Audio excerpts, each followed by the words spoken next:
وعلى آله وصحبه أجمعين. أما بعد، أعوذ بالله من الشيطان الرجيم. بسم الله الرحمن الرحيم. واعتصموا بحبل الله جميعا ولا تفرقوا. صدق الله مولانا العظيم. وقال نبينا محمد صلى الله عليه وسلم: المسلم من سلم المسلمون من لسانه ويده، أو كما قال عليه الصلاة والسلام. கண்ணியமான அல்லாஹுவின் நல்லடியார்களே, பெரியோர்களே, சகோதரர்களே, அல்லாஹ் நம் அனைவருக்கும் தீனுடைய மேலான விளக்கத்தை தந்தருள்வானாக. தீனின் பிரகாரம் நம்முடைய வாழ்வின் கடைசி தருணம் வரை நிலைத்து நின்று அமல் செய்யக்கூடிய பாக்கியத்தை நசீபாக்குவானாக. அன்பான சகோதரர்களே,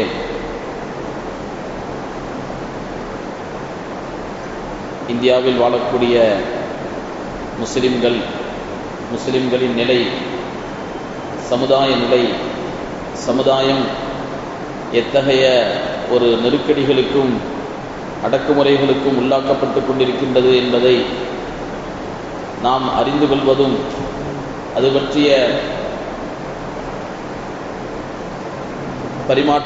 கருத்து பரிமாற்றங்களை ஜும்மாவின் வாயிலாக நாம் செய்து கொள்வதும், நாம் நடந்து கொள்ள வேண்டிய வழிகாட்டுதல்கள் குறித்தும் இந்த நேரத்தில் தெரிந்து கொள்வதும் பேசுவதும் கட்டாயமாக இருந்து கொண்டிருக்கின்றது.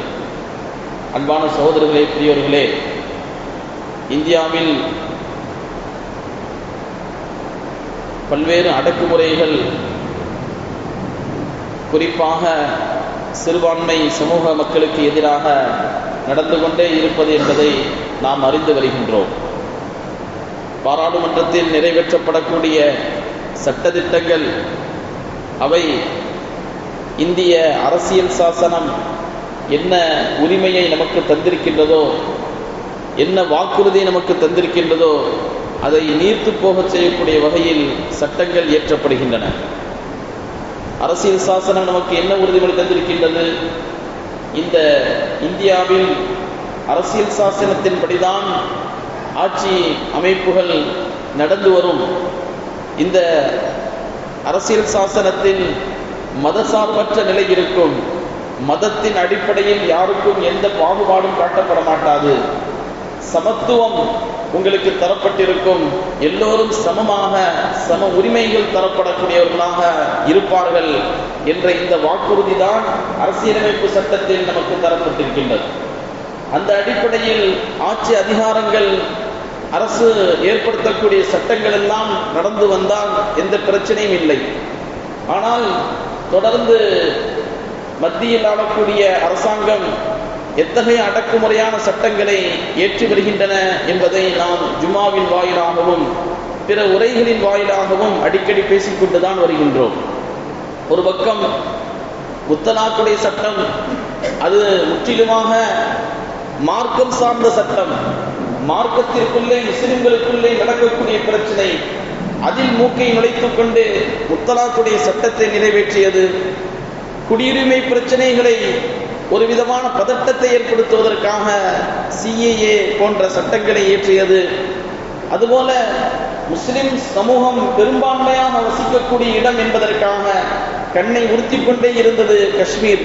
அந்த காஷ்மீருக்கான சிறப்பு அந்தஸ்து, அது என்ன அவர்களுக்கு மட்டும் என்று அந்த அந்தஸ்தை நீக்கியது. இதுபோல சட்டங்கள் ரீதியாகவும் அடக்குமுறைகள் மேற்கொள்ளப்படுகின்றன. சரி, நீதிமன்றங்களில் முறையான நீதிகள் கிடைக்கின்றதா என்றால் அவசரமாக கலவரங்களில் ஈடுபட்டார்கள் என்ற ஒரு செய்தி கிடைத்து விட்டால் அவர்களுடைய வீடுகளை இடித்து விடுவார்கள். வடநாடுகளில் நாம் கேள்விப்படுகின்றோம்.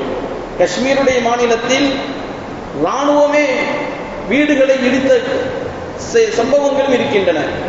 கலவரங்களில் ஈடுபட்டார்கள், அதற்கான விசாரணை இல்லை. உண்மையில் அவர்கள் விசாரித்து அவர்கள் ஈடுபட்டார்களா என்ற குற்றம் நிரூபிக்கப்படவில்லை. குற்றம் நிரூபிக்கப்பட்டாலும் கூட என்ன தண்டனை, அந்த தண்டனையெல்லாம், அந்த விசாரணைகள் எல்லாம், அந்த நடைமுறைகள் எல்லாம் தூக்கி எறிந்துவிட்டு சந்தேகம் வந்தால் அவர்களுடைய வீடுகள் இடித்து நீர்மூலமாக்கப்படுகின்றன, தரைமட்டமாக்கப்படுகின்றன. அசம்பாவித சம்பவங்கள் நடக்கின்றன. டெல்லியில் ஒரு கார் குண்டு வெடிப்பு நடந்தது. அதை இன்னவர்கள் தான் செய்தார்கள் என்று கட்டவிழ்த்துவிட்டு ஒரு 4 மருத்துவர்களை, சம்பந்தமே இல்லாதவர்களை அதிலே சம்பந்தப்படுத்தி அவர்களுடைய பெயர்கள், நற்பெயர்கள், அந்த நற்பெயர்களுக்கு களங்கம் விளைவிக்கும் வகையில் விதவிதமான செய்திகள் ஊடகங்களும் கூட வெளியிட்டன. ஒரு மலையாள ஊடகம் சொன்னது, உங்களுக்கு பக்கத்திலே ஒரு மருத்துவர் இருந்தால், முஸ்லிம் மருத்துவர் இருந்தால் அவர் மனித வெடிகுண்டாக கூட இருக்கலாம் என்று இப்படி ஒரு பீதியை, அதன் மூலம் என்ன சொல்ல வருகின்றார்கள்? முஸ்லிம்களில் படித்தவர்கள் நல்ல அந்தஸ்தில் இருக்கின்றார்கள், மருத்துவர்களாக இருக்கின்றார்கள், இன்ஜினியர்களாக இருக்கின்றார்கள், புரொஃபசர்களாக இருக்கின்றார்கள். அவர்கள் படித்தவர்களாக இருந்தால் அவர்களுடைய படிப்பை தீவிரவாதத்திற்கு பயன்படுத்துவார்கள் என்ற அளவிற்கெல்லாம் சமூக ஊடகங்களிலும் மற்ற ஊடகங்களிலும் இது போன்ற போலியான செய்திகள், தவறான செய்திகள் முஸ்லிம்களுக்கு எதிராக பரப்பிவிடப்பட்டன. அன்பு சகோதரர்களே, பெரியோர்களே, அந்த டெல்லி குண்டுவெடிப்புடைய சம்பவத்திலே ஒருவர் ஒரு மருத்துவ கல்லூரியை நிறுவியவர், மருத்துவக் கல்லூரியை நிறுவியவர் ஜாவீத் அஹ்மத் சித்திகி என்பவர். இவர் ஹரியானா மாநிலத்தில் ஃபரீதாபாத் மாவட்டத்தில் அல் ஃபலாஹ் அப்படிங்கிற ஒரு மருத்துவ கல்லூரியை நிர்வகித்து அதை நடத்தி கொண்டு வருபவர். சாதாரணமான விஷயமா? சாதாரணமாக ஒரு தொடக்கப்பள்ளியை கூட நடத்துவதற்கு பெரிய சிரமம் ஏற்பட்டுக் கொண்டிருக்கக்கூடிய தருவாயிலே இந்த மனிதர் ஜாவீத் அஹ்மத் சித்திகி என்பவர் ஒரு மருத்துவக் கல்லூரியை ஏற்படுத்தி 28 வருடமாக அது மருத்துவக் கல்லூரியாக இருந்து ஒரு 11 வருஷத்துக்கு முன்பதாக பல்கலைக்கழகமாக அது தகுதி பெறுகின்றது. அப்படி அந்த அளவிற்கு ஒரு பெரிய உழைப்பை செய்த ஒரு மருத்துவர், மருத்துவக் கல்லூரியை நிறுவனர் இந்த டெல்லி கார் குண்டு வெடிப்பில் அங்கே பணியாற்றிய ஒரு மருத்துவர் சம்பந்தப்பட்டிருக்கின்றார் என்பதை காரணமாக வைத்து இவரை பிடித்து விட்டார்கள், சிறைச்சாலையில் அடைத்து விட்டார்கள். அன்பு சகோதரர்களே, பெரியவர்களே, எல்லா வகையிலும் நெருக்கடி, பாராளுமன்றத்தில் நெருக்கடியான சட்டங்கள், விசாரணை அமைப்பில் மோசமான எதிரான தீர்ப்புகள், ஊடகங்களில் அந்த ஊடகங்களிலும் கூட தவறான செய்திகளை பரப்பி அங்கே நற்பெயர்களுக்கு களங்கம் விளைவித்தல், இப்படிப்பட்ட ஒரு நெருக்கடியான சூழல் சமூகத்தை சூழ்ந்து கொண்டிருக்கின்றது. இந்த சூழல்களுக்கு மத்தியில் தான் சமூகம் வாழ்ந்து கொண்டிருக்கின்றது. இதற்கிடையே டெல்லியில்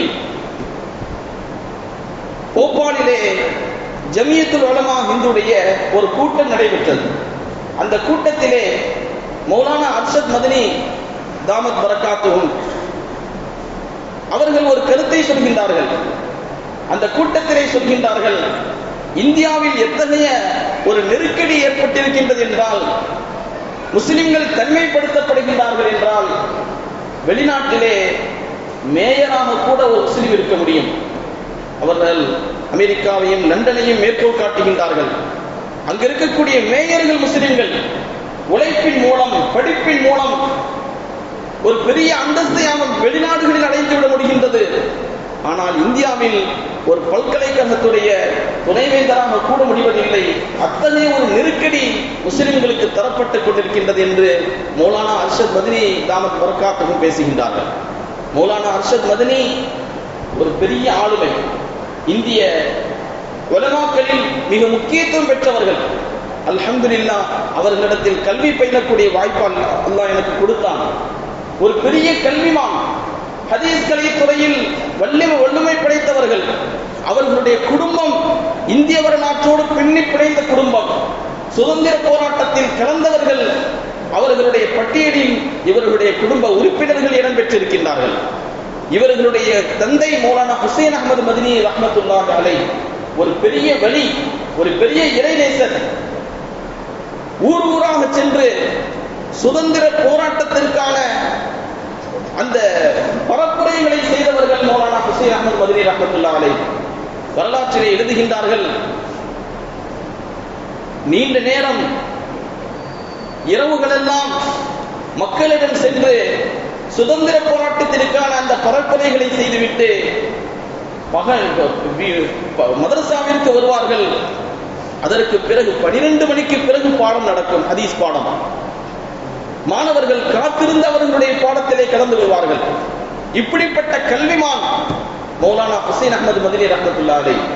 இன்னும் சொல்ல போனால் இந்தியா பாகிஸ்தான் பிரிவினையின் பொழுது பாகிஸ்தானுக்கு செல்ல வேண்டுமா என்ற ஒரு கருத்து வந்த பொழுது, இல்லை இல்லை, இந்தியா தான் எங்கள் நாடு, இந்தியாவில் தான் இருப்போம் என்று மக்களை தயார்படுத்தியவர்கள். தானும் இந்தியாவில் இருந்து இந்தியாவிலே எங்களுக்கான உரிமைகளை பெறுவோம் என்று மக்களுக்கு மத்தியில் ஒற்றுமை விஷயத்தை பேசி, பாகிஸ்தான் என்ற ஒரு நாடு தேவையில்லை, இந்தியாவில் தான் முஸ்லிம்கள் இருப்பார்கள் என்ற கருத்தை சொன்னியதன் காரணமாக நிறைய முஸ்லிம்கள் பாகிஸ்தானுக்கு செல்லாமல் இந்தியாவிலேயே இருந்து விட்டார்கள். இப்படிப்பட்ட ஒரு ஒற்றுமைக்கு காரணமான அடையாளமாக பார்க்கப்படக்கூடிய மௌலானா ஹுசைன் அஹ்மத் மதனி ரஹ்மத்துல்லாஹி அலைஹி, அவர்களுடைய மகனார் மௌலானா அர்ஷத் மதனி ரஹ்மத்துல்லாஹி அலைஹி அவர்கள் தான் இப்படி பேசுகின்றார்கள். இந்தியாவில் ஒரு மனிதன் என்னத்தான் முயற்சித்தாலும், என்னத்தான் பாடுபட்டாலும், என்னத்தான் உழைத்தாலும் ஒரு பெரிய அந்தஸ்து அடைய முடிவதில்லை, பதவிக்கு வர முடிவதில்லை, அரசாங்கங்களே அதற்கு முட்டுக்கட்டையாக இருக்கின்றன என்று தங்களுடைய ஆதங்கத்தை வெளிப்படுத்தினார்கள். இது அவர்களுடைய ஆதங்கங்கள் மட்டுமல்ல, ஒட்டுமொத்த முஸ்லிம் சமூகத்துடைய ஆதங்கம் அவர்களுடைய குரலில் வெளிப்பட்டது. அதே போல மௌலானா மஹ்மூத் மதனி தாமத் பரக்காத்துஹும் இவர்களும் ஜம்இய்யத்துல் உலமாவினுடைய ஒரு பெரிய தலைவர். இவர்கள் செய்யக்கூடிய சேவைகளை எண்ணி பார்த்தால், கேட்டு பார்த்தால் அதிசயித்து போகின்றோம்.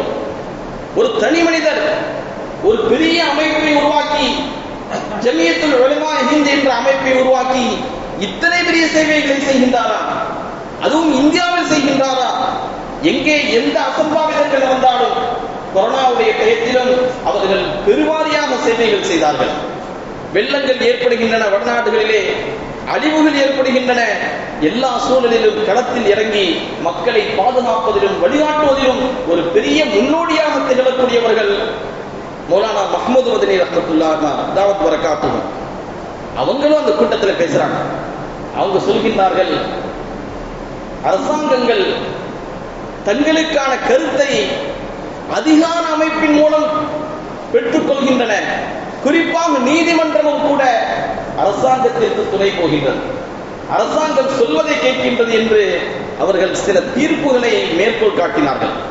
பாபரி மஸ்ஜிதுடைய தீர்ப்பு, எங்கேயாவது அங்கே நீதி இருக்கின்றதா?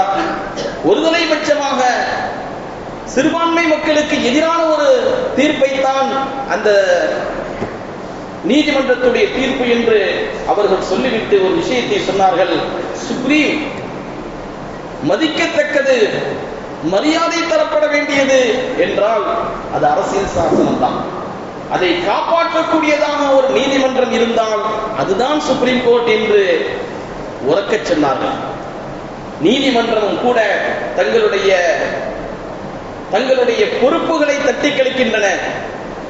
மரியாதைக்கு எதிராக மரியாதையை சீர்குலைக்கும் வகையில் அவர்களுடைய தீர்ப்புகள் சமீப காலத்தில் வெளிவருகின்றன என்று தங்களுடைய ஆதங்கத்தை வெளிப்படுத்தினார்கள். அன்பு சகோதரர்களே, பெரியவர்களே, இந்த ரெண்டு பெரிய ஆளுங்கள், இவர்களுடைய பேச்சு என்பது சாதாரணப்பட்ட பேச்சு அல்ல, உணர்ச்சி வசப்பட்டு பேசக்கூடியவர்கள் அல்ல, சமுதாயத்தின் ஒரு பெரிய ஆளுமைகள். இவர்கள் இந்திய முஸ்லிம்கள் இன்று சந்தித்துக் கொண்டிருக்கக்கூடிய அவலங்களை வெளிப்படுத்தினார்கள். வக்ஃப் சொத்துக்களை உம்மீது அப்படிங்கிற ஒரு போர்ட்டலில் பதிவு செய்ய வேண்டும். அந்த பதிவு செய்வதற்கான தேதிகளை கொஞ்சம் அதிகப்படுத்தி கொடுங்க. குறிப்பிட்ட நீங்கள் சொல்லக்கூடிய அந்த தேதிக்குள் எங்களுடைய வக்ஃபுடைய சொத்துக்களை பதிவு செய்ய முடியாது என்று நீதிமன்றத்தில் வழக்கு தொடரப்படுகின்றது. நீதிமன்றம் என்ன செய்ய வேண்டும்? ஆம், உண்மைதான், கொஞ்சம் தேதிகளை நீட்டித்துக் கொடுப்பதால் ஒன்றும் ஆகிவிடப் போவதில்லை என்று கேட்ட அந்த கேள்விக்கு, கேட்ட அந்த கோரிக்கைக்கு செவி சாய்க்காமல், இல்லை இல்லை, இவ்வளவுதான் உங்களுக்கான தேதி, நீங்கள் பிறகு பார்த்துக் கொள்ளுங்கள், தீர்ப்பாயத்தின் மூலம் நீங்கள் பார்த்துக் கொள்ளுங்கள் என்பது போன்ற பதிலை தந்திருப்பது இன்னும் வக்ஃப் சொத்துக்களை அபகரிப்பதற்கான சட்டங்களை ஏற்றி அதற்கான வழிவகைகளை தேடிக்கொண்டிருக்கக்கூடிய சூழல் இந்தியாவில் ஒரு நீதிமன்றத்தின் மூலமே ஏற்படுத்தப்படுகின்றதோ என்ற அச்சத்தை ஏற்படுத்துகின்றன. அன்பு சகோதரர்களே, பெரியோர்களே, அது மட்டுமல்லாமல் திருப்பரங்குன்றத்தில் கூட சமீபத்தில் ஒரு பதட்டமான சூழல் ஏற்படுகின்றது. அதற்கும் கூட ஒரு நீதிபதி சொன்ன தீர்ப்பு தான் காரணம். அந்த தீர்ப்பு முழுக்க ஒரு சாராரை சார்ந்தது, அது நீதிக்கு அப்பாற்பட்டது என்று நடுத்தரமானவர்களே பேசுகின்றார்கள். இப்படிப்பட்ட ஒரு சூழல் நம்மை சுற்றி நடந்து கொண்டிருக்கின்றன. அன்பு சகோதரர்களே, பெரியவர்களே, இப்படிப்பட்ட நிலையில் நம்முடைய எதிர்வினை எப்படி இருக்க வேண்டும்? நசுக்கப்படுகின்றது, ஒடுக்கப்படுகின்றது, அடக்கப்படுகின்றது. என்னுடைய எதிர்வினை எப்படி இருக்க வேண்டும் என்றால் குர்ஆன் நமக்கு அழகான வழிகாட்டுதல் தருகின்றது. வலா யஸாலுன யுகாத்திலூனகும் ஹத்தா யர்தூகும் அன் தீனிக்கும் இன் இஸ்ததாஉ. முஸ்லிம்களாக விட்டீர்கள், ஆனால் எதிரிகள் உங்களை முஸ்லிம்களாக இருக்க விட மாட்டார்கள். எப்படியாவது உங்களை மதமாற்றம் செய்வதற்கு, இந்த பாதையிலிருந்து உங்களை திசை திருப்புவதற்கு முயற்சிகள் செய்து கொண்டே இருப்பார்கள். நெருக்கடிகள் தந்து கொண்டே இருப்பார்கள். அடக்குமுறைகளை கையாண்டு கொண்டே இருப்பார்கள். உங்களிடத்தில் இருக்கக்கூடிய தீன் அவர்களுடைய கண்களை உறுத்துகின்றன. நீங்களும் அவங்கள மாதிரி தீனை விட்டுவிட்டால், மார்க்கத்தை விட்டுவிட்டால், இஸ்லாம் சொல்லித்தரக்கூடிய கொள்கைகளை விட்டுவிட்டால், அடையாளங்களை விட்டுவிட்டால் எந்த பிரச்சனையும் இல்லை. நம்மை சகோதரர்களாக எடுத்துக் கொள்வார்கள். நீங்கள் முஸ்லிம்களாக இருக்கும் வரை இந்த பிரச்சனைகள் இருந்து கொண்டே இருக்கும், அடக்குமுறைகள் இருந்து கொண்டே இருக்கும் என்பது போன்ற ஒரு செய்திதான் எதிரிகளின் தரப்பிலிருந்து தரப்படுகின்றது. அன்பு சகோதரர்களே, இதற்கான எதிர்வினையாக நாம் தவறான எந்த ஒரு செயலிலும் ஈடுபடக்கூடாது. அது இன்னும் பிரச்சனையை பெரிதாக்கும் என்பதை அறிந்து கொள்ள வேண்டும். அத்தோடு அன்பு சகோதரர்களே, ஒரு பக்கம் அரசியல்வாதிகள் அப்படி செய்யறாங்க, இப்படி நடந்துகிறாங்க, இப்படி அடக்குமுறைகள் செய்கின்றார்கள் என்பதை மட்டும் பேசிக்கொள்ளாமல் நாம் சுய பரிசோதனை செய்ய வேண்டும். நம்மிலே என்ன குறை இருக்கின்றது? தீனை ஏற்றுக்கொண்ட நாம், இஸ்லாத்தை ஏற்றுக்கொண்ட நாம் அதிலே எந்த அளவிற்கு உண்மையாக இருக்கின்றோம்? நம்மிலே எத்தனை குறைபாடுகள் இருக்கின்றன? வணக்க வழிபாடுகளில் எத்தனை குறைபாடுகள் இருக்கின்றன? நம்முடைய குடும்பங்களை, உறவுகளை பேணுவதில் எந்த அளவிற்கு நாம் பிடித்தமாக இருக்கின்றோம்? நிறைய உறவுகள் சீர்குலைந்து கிடக்கின்றன. அண்ணன் தம்பிகளுக்கு மத்தியில் பிரச்சனை, மனைவி கணவனுக்கு மத்தியில் பிரச்சனை, குடும்ப உறவுகள் சீர்குலைந்து கிடக்கின்றன. நம்முடைய கொடுக்கல் வாங்கலில் தவறான வட்டி போன்ற பொருளாதாரங்கள் கிடக்கின்றன. நம்முடைய செயல்பாடுகள் சரியில்லை, குணங்கள் சரியில்லை, நடத்தைகள் சரியில்லை. பல நேரங்களில் கலாச்சார சீரழிவுகள் நம்முடைய சமுதாயத்தில் போன்களின் மூலமாக, தவறான உறவுகளின் மூலமாக பெருகிக் கொண்டு வருகின்றன. இவைகளையும் தான் பேச வேண்டும், இவைகளையும் தான் சிந்திக்க வேண்டும். ஒரு பக்கம் எதிரிகளுடைய அடக்குமுறைகளை பற்றி பேசினாலும், இன்னொரு பக்கம் நம்மிலே என்ன குறை இருக்கின்றது, நாம் எந்த அளவிற்கு இந்த தீனிலே பிடிப்பாக இருக்க வேண்டும், எதை சரி செய்ய வேண்டும், சீர் செய்ய வேண்டும் என்பது பற்றிய ஒரு முயற்சியிலும் நாம் ஈடுபடுமேயானால், நம்மிலே இருக்கக்கூடிய சின்ன சின்ன கருத்து பேதங்கள், அந்த கருத்து பேதங்களை எல்லாம் ஒதுக்கிவிட்டு ஒரே தலைமையின் கீழ் ஒற்றுமையாக செயல்படுமேயானால், எதிரிகள் 1000 முயன்றாலும் அவர்களுடைய முயற்சிகள் ஈடுபடுவதில்லை என்பது வரலாற்று ரீதியாக உறுதி செய்யப்பட்ட விஷயம். எனவே அன்பு சகோதரர்களே, இந்த நெருக்கடிகள் அதிகரித்து வரக்கூடிய இந்த தருணத்திலே இந்த செய்தியை நாம் எடுத்துக்கொள்ள வேண்டும். எதிரிகளுக்கு கண்ணை உறுத்துவது நம்மிடையே இருக்கக்கூடிய தீன். அந்த தீனை பாதுகாக்க வேண்டும். நாம் இன்னும் பற்றாளர்களாக, தீனிலே பிடிப்பு கொண்டவர்களாக மாற வேண்டும். நம்மிலே என்ன குறைகள் இருக்கின்றன என்பதை களைந்து சுய பரிசோதனை செய்ய முன்வர வேண்டும் என்பதோடு ஒற்றுமை என்ற அந்த கயிற்றை பக்கபலமாக பிடித்துக் கொள்ள வேண்டும் என்பது இன்றைய நேரத்தில், இன்றைய காலத்தில் நமக்கு தரப்பட்டிருக்க கொண்டிருக்கக்கூடிய அந்த அடக்குமுறைகளுக்கான எதிர்வினையாக இருக்க வேண்டும் என்பதுதான் உலமாக்கள் நம்மிடம் இருந்து கேட்டுக்கொள்வது. அல்லாஹ் அதை எடுத்துக்கொள்ள தௌஃபீக் செய்வானாக, புரிந்து கொண்டு நடக்க தௌஃபீக் செய்வானாக. அன்பு சகோதரர்களே, டிசம்பர் மாதத்தின் 6ஆம் தேதி இந்திய வரலாற்றில் ஒரு கருப்பு தினம், நீதி மறுக்கப்பட்ட தினம், பல்வேறு வகையான அடக்குமுறைகள் பிரயோகிக்கப்பட்டு அதை வெற்றி கொண்டாட்டமாக ஒரு கூட்டம் கொண்டாடி கொண்டிருக்கக்கூடிய தருவாயில் எது நீதி எது அநீதி என்று அடுத்த தலைமுறைக்கு சொல்ல வேண்டிய ஒரு கட்டாயமான தினம் என்றால் அது டிசம்பர் 6ஆம் தேதி. எனவே அந்த 6ஆம் தேதியை முன்னிட்டு நடைபெறக்கூடிய ஆர்ப்பாட்டங்கள் சில பகுதிகளில் ஏற்பாடு செய்யப்பட்டிருக்கின்றன, கும்பகோணத்தில் ஏற்பாடு செய்யப்பட்டிருக்கின்றன. வாகன வசதிகளும் நம்முடைய பகுதியில் இருந்து செய்யப்பட்டிருப்பதாக தகவல் தந்திருக்கின்றார்கள். இந்த போராட்டத்தின் காரணம், போராட்டத்திற்கான நோக்கம் என்னவென்றால், நாம் வரலாறுகளை மறந்துவிடக்கூடாது. எத்தகைய சூழலில் நாம் இருந்து கொண்டிருக்கின்றோம், எத்தனை நெருக்கடிகளுக்கு மத்தியில் நம்முடைய சமூகம் இருக்கின்றது என்பதை புரிந்து கொள்வதற்கான ஒரு வாய்ப்பாகவும் இருக்கும். எனவே அன்பு சகோதரர்களே, இது போன்ற போராட்டங்களிலும் ஆர்ப்பாட்டங்களிலும் நாம் பங்கெடுப்பதோடு சொல்லப்பட்ட இந்த செய்திகளை உள்வாங்கி ஒற்றுமையோடு செயல்பட வேண்டும், தீனோடு செயல்பட வேண்டும். எந்த நிலையிலும் நாம் நம்முடைய தீனையோ நம்முடைய கொள்கையையோ எதிரிகள் உடைய அடக்குமுறைகளுக்கு பயந்து நாம் நம்முடைய தீனை விட்டு விலகிவிட்டால் அதுதான் அவர்களுக்கான வெற்றி. அல்லாஹ் அந்த மாதிரி சூழ்நிலைகளை விட்டு பாதுகாப்பானாக. நீண்ட நெடிய நாட்கள் நோய் நொடி இல்லாமல் சுகத்தோடு இன்பத்தோடு வாழ்ந்து அல்லாஹுவை நின்று வழிபட்டு வாழக்கூடிய உயர்ந்த வாக்கியத்தை அல்லாஹ் நம் எல்லோருக்கும் தந்திருவானாக என்று நல்ல துவாக்களோடு உங்கள் எல்லோரின் துஆவை ஆதரவு வைத்து என் வார்த்தைகளை நிறைவு செய்கின்றேன்.